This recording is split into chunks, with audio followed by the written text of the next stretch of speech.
Oh yeah! 16 tooth sprocket on! Or is it a 15? What do you do? 15, I believe. 15. Yeah. Sweet! So, we are on the trails. Jeff's getting his camera all rigged up out on his nice, shiny, new to him DRZ 400.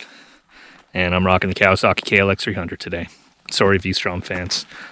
She's on a hiatus, but she will return. Anyways, we are mapping out, what are we mapping out today? A trail that goes from my place to your parents' place. There you have it.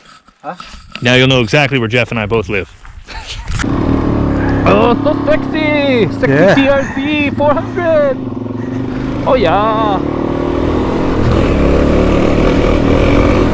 See, first is still pretty short. So just yeah, what, like your first gear, what's your range there? I don't know, I don't have a tack on this. You don't have a... no, it does not have a tack. No, that's another complaint everybody has. You know what though, if you really wanted to, you could take that trail tack off the XT500 and use it. Oh yeah, I could, sure. Because that's got a tack on it, doesn't it? No. I think it has a tack option. Okay. You didn't have it hooked up on the XT500 though? No. Okay. I think you just wrap it, I think, if I recall, you just wrap it around your spark plug something like that, yeah, wire. there's a sensor there. So Jeff, why don't you talk just a little bit about why you decided to go from, you know, the XT500 to the DRZ 400? And what you had to kind of, well, not kind of give up, what you did have to give up to get it. I don't know, do you want to just summarize a little bit of that, and then you can talk about what you're enjoying about it, or whatever else you want to talk about? Yeah, well, for one, I got it was geared really low. I think in the video I might have said that I was, what do we think it was, 14? Ooh. Yeah, so there was a 13 front on it. Yeah, it was a 13. It wasn't a 14. We thought it was a 14. It was actually a 13. So we just went up. I'm going to go back to stock gearing. But today we just... Ooh, that's a big frickin' snake. Holy shit, that was a big snake. I didn't see the snake. Ooh, that's a big frickin' snake. Holy shit. I mean, there's probably people down south watching this who are like, that was a tiny snake. That was a big snake for Nova Scotia. It took up half the trail, man. I didn't even see it, man. Yeah. Anyway, I hate snakes. So anyway, we ordered the sprockets and stuff, but in case they don't come before the Cape Breton adventure trip, I don't have a hard time concentrating on the trail and talking. The Cabot Trail Dualsport and Adventure Motorcycle Guide. That's right. Cabot Trail ADV Guide. If if they don't come before then, we wanted to see just if we had, it was a front sprocket locally that I could at least get some of the gearing back, and so we found locally a front 15 tooth, which I believe is stock on the S model that I'm riding here, and it's made a big difference. It's brought the top speed, or the comfortable top speed, where it's not, you're not ringing the shit out of it, up 20 kilometers an hour. I'm now instead of 90 where it was getting uncomfortable, well 85 was getting uncomfortable, 90 was tolerable.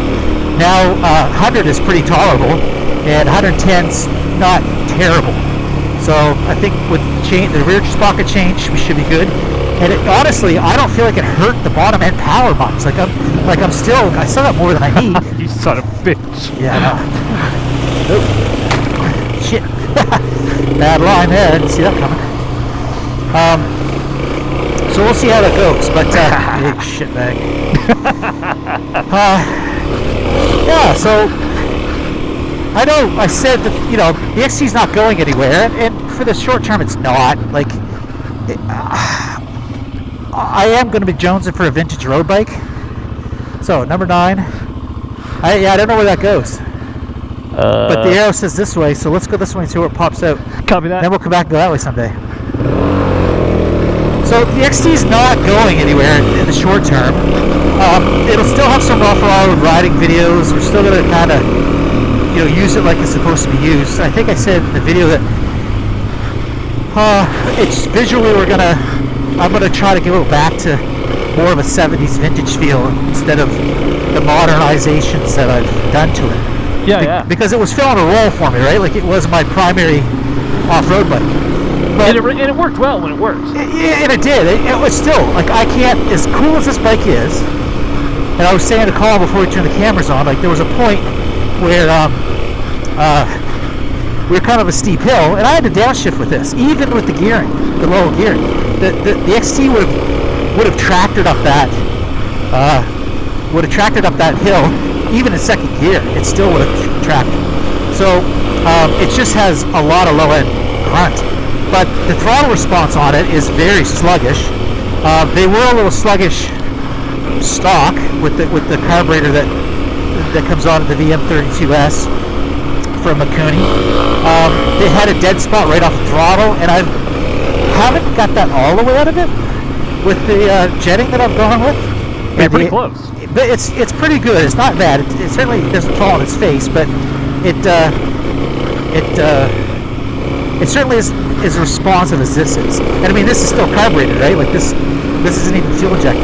Yeah, which I find so odd. There's a big hole right there, right in the middle. Yeah, I find it odd that you find the carbureted bike for the DRZ to be more responsive than the XT500. I just find that bizarre. Yeah, but the XT, like, it doesn't have a lot of peak horsepower. It's all low on torque, right? And it comes on very linearly. And if I pronounce that right, I'm trying to ride. But there's a lot of spiky rocks over here. You're fine. I don't want to bend a rim before our trip, man. Fair enough. Yeah. So now, where I don't have a road bike anymore, the XT's probably going to fill that role. Shit. Like, the truth is, the DRZ will fill the role for all that you were having the opportunity to get out on it with COVID and just generally what people are looking to get out and do now. Yep. So the XT, basically, I'm looking for a retro. I mean, it is retro anyway. It doesn't have to fake it, but it's going to be more of a scrambler, which is really what the original XT was supposed to. Well, I shouldn't say that, because when it was first released, it was supposed to be a 4-stroke enduro, but it quickly got outpaced by all the competition. So, like the 2-strokes. Right. So it was quite a while before 4-strokes actually took over, and obviously they still haven't taken over in the extreme enduro, like your 200, your 250s, and your 300 TDIs, KTM and Husky are still, they're reigning. Nobody's running a 4-stroke in the World Enduro Super Series, right? In West. So, well, at least not that I know of. They might in the amateur category, but none of the top riders are. So, it kind of, by 1 to 76, by 78, 79, they were really more of a scrambler. And, of course, the heavily modified won the Dakar in 78, 79, before BMW. And took on, they became a dynasty, really. And Yamaha and Honda squeaked out a few wins there with the Tenere and the XLs. Africa Twins, or whatever they were. Whatever they were / are now, 20 years later. Yeah, well, no, but I think they had Africa Twin, like, models, or, like, they were highly modified, but I think it was the XL 600s, and then Honda kind of went to a V-twin that kind of developed into the Transalp, and it looks like they're bringing that back. It's going to be like your baby Africa Twin, which I think, the Africa Twin is just way too big. It's like a BMW F650 or 1250 GS, right? Yeah. Except for it lacks everything that bike has. That bike is heavy, but it has a low center of gravity because its engine is 6 inches off the ground, right? Yeah. As opposed to the Africa Twin, which is all still just top heavy. It's not too bad. Like now we didn't do any really serious off-road, but down at the far, I guess. I test rode both the DCT and straight versions of the Africa Twin, and then Brody, our guy Brody, we ride with. Most of the videos, I think he's on his XL 650R, or is it the XR 650L? Yeah. That's he has a 650L, Honda 650L, and then he has a XR 450. Yeah, when we first started riding with him, he had his Africa Twin. And That's right. And he's pretty good, so unless he's crossing a river. I'm sorry, Brody. That was a shot. Cheap shot. What? I missed it. I said he's a darn good rider, except when he's crossing a river. Poor fucker. That's probably why he doesn't come out and ride with us. No. It's just COVID. But anyway, I think he's back to work too, so he's flying. Anyway, he was a boss with that Africa Twin, right? So. Oh really? I thought he was. Like I thought he was. I've never seen him ride it. Oh really? No. The first time I rode with him, that's what. The first time I rode with him, that's what he was riding, and he was slaying it. Oh Jesus! Yeah, this is pretty rocky. Yeah, he was slaying that thing. So, but he realized it was too big for what he wanted to do, and so he ended up selling it and buying the XR 650L, and then that was too big for him. All right, where are we? Okay, so Berwick, and then I don't know where that goes. But let's keep going. Let's keep going this way. So, right. This looks familiar. I think I was out here with Tim at one point. I've not been down here in a very long time, if I have ever been down here. Oh, okay. Well, we'll see what comes out. Yeah. So anyway, and then Brody. Eventually, the XR 650L was too much too for what he was doing to it. His main riding buddy Brennan, who's featured in the our Fundy Adventure Rally videos. He drives a CRF 450X. And actually, you'll see Brennan in our Lowland Cove video too. When that finally, the first try when we were on the big bikes. Yep. He was the only one to make it. Oh, that's right. So you can't blue plate, which means riding on the street. Red plates are off-road only here in Nova Scotia. You can't blue plate a CRF 450X or whatever that is, that model. Not the L, the one that's been out for a while. But you can blue plate them in New Brunswick. And if it's blue plated in New Brunswick, you can transfer it to Nova Scotia. You can transfer to Nova Scotia. That was deeper than I thought it was going to be. Yes. Yeah, so you can transfer to Nova Scotia, which is what they did. They went to New Brunswick and bought them secondhand, blue plated, and Bob's your uncle. So. What did you swallow there, Jeffrey? Something. Ooh, that's a rock. Nice. Something off one of these leaves. So anyway, that's the way to get around it in Nova Scotia. So, yeah, so that's how they get around it. But I mean, that's a race motor. You know, the 650 or the 450L. The 450L is basically derived from that motor, not a CRF 250L, you know, beefed up. Up until now, the XT500 was great. This trailer here is not a trail I like to take the XT on. Too muddy, too wet. Too wet, too muddy, and that, of course, as I just said in the video, it was down for like 3 weeks while I was trying to diagnose electrical problems. You know, and like, it's not like you're pitter-pattering at it for 15 minutes a day. No, like, you're spending hours trying to source these electrical. Oh man, I hate electrical. It just sucks so bad. You know, and it's like a double insulated wires. They're still rubbing through. It's only a matter of time before I dump this KLX, FYI. I'm just feeling the way these tires are slipping around. These stock tires are slipping around. Yeah. And it's a matter of time. Okay. I see. Somebody's been here with the Trials tire. Is it Berwick? Yeah, I've been here before. Oh, okay. Yeah. All right. I've never been this way though. All right. Well, let's go. That's probably soupy shit right there. These What rails. do you want to do, man? We're on dirt bikes. No. today. We're going that way. But I was just gonna say, like, Colin's currently editing. You should have already seen the video we're going to talk about for a second, but I got a little rant video about ATVs and mucking up all the trails and That'll probably be 2 weeks from today that they see that. Yeah, well, that'll be after this though, or that'll be before this. Yeah. So exactly. these rail lines here, or these power lines, is where the ATVs really tear shit up. Like this is too bad right here, but like a lot of times, I believe the way you put it before was, this is where ATVs love to come and tear the shit out of shit. Yeah, something like that. Yeah, something like that. So yeah, less talking, more riding for me. Sorry. Yeah. So anyway. Yeah. Okay. All right. That was some rocks, buddy. Yeah. Anyway. All right. Yeah. So where were we? We were talking about See, You're talking about the XT500? Yeah, and the history of it. That's right. So, Yeah. oh, Oh, yeah.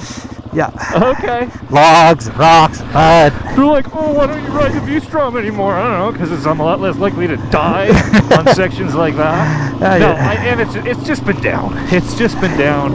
It's been getting a makeover. Oh, yeah. Get off my fucking back about it.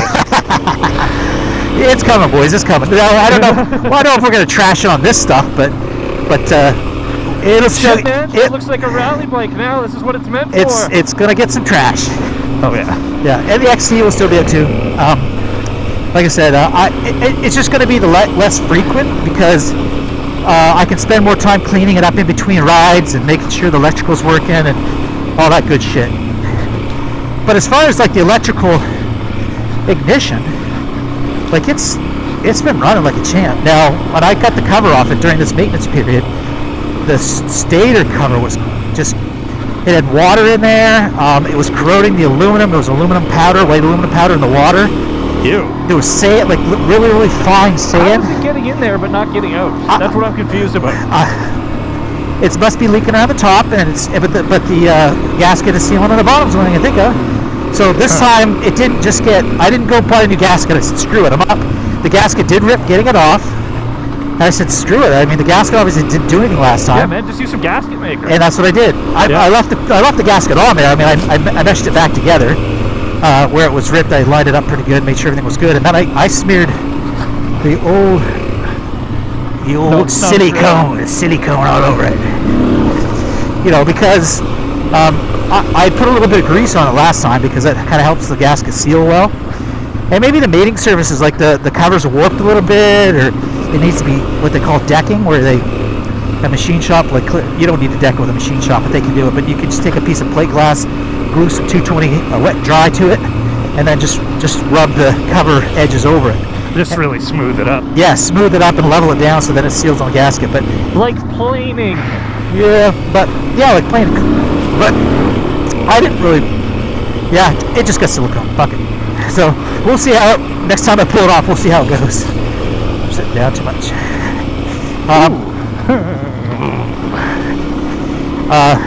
Yeah. So, ooh, there's a bad rock right there. Aimed right back at your tire, like that one. So yeah. So scrambler. So that's what it's going to be. So it's going to see some trails. Let's see some dirt roads, light trails, dirt roads. It'll be my back bomber. It's going to keep 50/50 tires. It's not going to get big knobbies. Yeah. I might even gear it a little bit differently. Like, it's pretty good on the road, but I might gear it like one tooth in the front or just a couple of teeth in the rear to get a little bit more RPM on the highway. Yeah. Just so that it is vibey. Well, it's a solid mounted engine. The engine doesn't feel like it's straining too hard at 110 or 100. At 120, it starts getting really vibey. So I think if I just could lower that RPM by like 300, and I'm guessing here because I don't have a tack on that either, but if I could get down 300, 400 RPMs. Not Jeff. Nah, I don't even need a speedometer, Betty. It's all good. So yeah, then I think that'll be perfect for the old XT. Oop. Couldn't avoid that one. Yeah, I've never been down here. I don't think I've been down here before. I wonder where it was supposed to pop out at the Fox Mountain camping ground. I think Fox Mountain's a little further towards the north. Oh no, shit, look at this. Here we are. Fox Mountain campground. Fox Mountain. But I don't know if this was the trail. Maybe that was the trail we took. Anyway, that pops out Dalesford Road. Yeah. Do we want to... Holy... What's that? I just the torque on this thing is like just ridiculous. Well, I mean, it's like big I said, log in like, the middle of the. Yeah, I'm in the other track.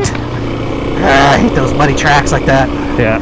So you got a nice set of motocross tires on there now. Yeah. So I mean, you're laughing, but when you go with these Dualsport tires like what we had on the XT500, yeah, it gets real sketchy real quick. Well, that's what I'm scared about because so just as everybody knows, I run Shinko. Section here. I run Shinko 244s on the XT500, and this thing it came with Trackmaster 2s from Kenda, which is what Colin usually runs on the XT250. You see they're actively. Yep, we keep going forward then. Yeah. Maybe we can't. I didn't see a sign. It still, this should still be the 3, right? Yeah, this is the 3. So they're probably getting it all rigged up for the snowmobiles. Yeah, maybe. And that's where we are right now. So if anybody anybody cares, like this is the Nova Scotia snowmobile trail system. So people. Which is why it's awful. Yeah. Well, and all there is fucking rocks. Yeah, because in the winter this is all packed snow, and the snowmobiles don't care. Oh shit. Yeah. Yeah. I don't. Wow. What? And they are really. This is fresh done. Yeah. What the heck are they doing out here, man? Yeah. So anyway, Trackmaster 2s. So, but the front's not wearing very well on this thing. It was kind of scalded when I got it.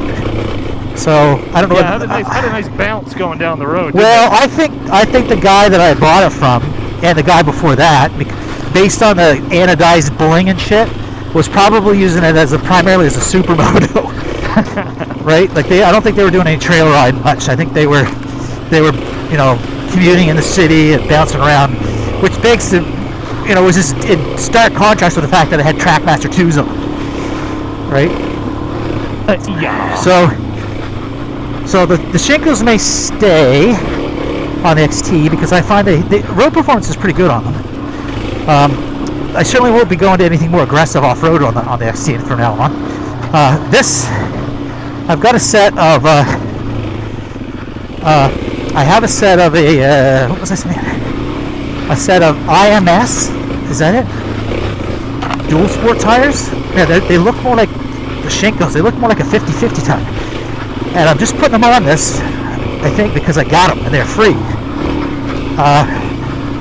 If I had more time before Cape Breton, I might put on another set of Trackmaster 2s on this and keep those for the XT next set. Because the Shinkos on that are getting low. And that's more like the tire I would run on the XT. Right. So, but I don't know if I want to take this front tire to Cape Breton. So. It's going to be mostly trail, but for the small amount of road you're going to be doing, I don't know. We'll see. If you got time, I'd say switch it. Man, this is tiring riding. Yep. Well, the rocks are. Yeah. Tim hates rocks like this. It's fun when you can ramp up over them, but that's only fun for so long. Yeah. Yeah, it's a workout, that's for sure. Don't let anybody tell you get into this if you don't want to get in shape at all. Yeah, that's exactly it. You want to burn calories, this will fucking do it. Well, it's like hockey though. You're not going to get in shape doing it. You need to be in shape to do it. That's my theory anyway. So how the hell did we get into this job? I don't know, because I'm not in shape. Oh, what are you talking about? You're more in shape than I am. I don't know. I'm pretty soft and fat now. Yeah, well, you're not carrying 100 extra pounds. Well, or at least 60. Anyway. Depends on what body mass index chart you look at. We'll go for a break here shortly. I was out here with Colin the other day. Oh, so you have been out here? Not the other day, but when I had the KLX, the first 24 hours, that video. Oh, this is where you guys went? Yeah, we were up here. Whew. All right, break time. Yeah, I'm losing you on the comm there.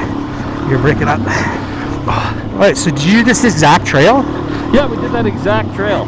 Oh, shit. Yeah. Shit. Yeah. This is Aylesford Road. Yes, sir. Oh! All right, I think this thing is toasted. Let's shut her down and take a quick break. All right, well, for Colin and Jeff at Trail Trash ADV, this is maybe the end of the video, so we'll catch you on the next one. And if it's not, we'll talk to you in a few seconds. Sounds good.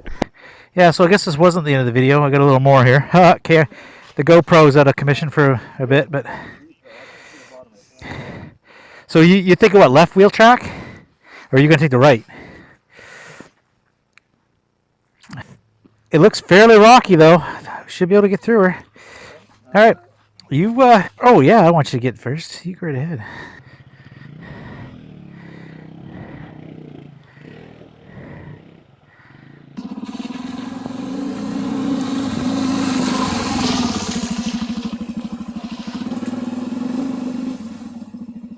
Okay, so we're not getting Colin mic'd up because that big effing brick of a GoPro mic adapter won't stay to his helmet. We got to get some better sticky stuff. Oh yeah. Oh wow. Yeah, this is nice. So this trail doesn't go anywhere. It just comes down here and stops. Oh, cool. So Colin wants to get one of our Trail Trash stickers up there, and I'm telling him it's too tall. I'm gonna have to jump from here towards it and hope for the best. In case you guys can't hear him, he thinks he's gonna jump and slap it on and hope for the best. No, they're not gonna make it. All right, buddy. Can you see the sticker first? I mean, I was willing to film that and see. I was willing to film that and see the hilarity. Never going to work. No, here. I don't know how the hell they got it up that high.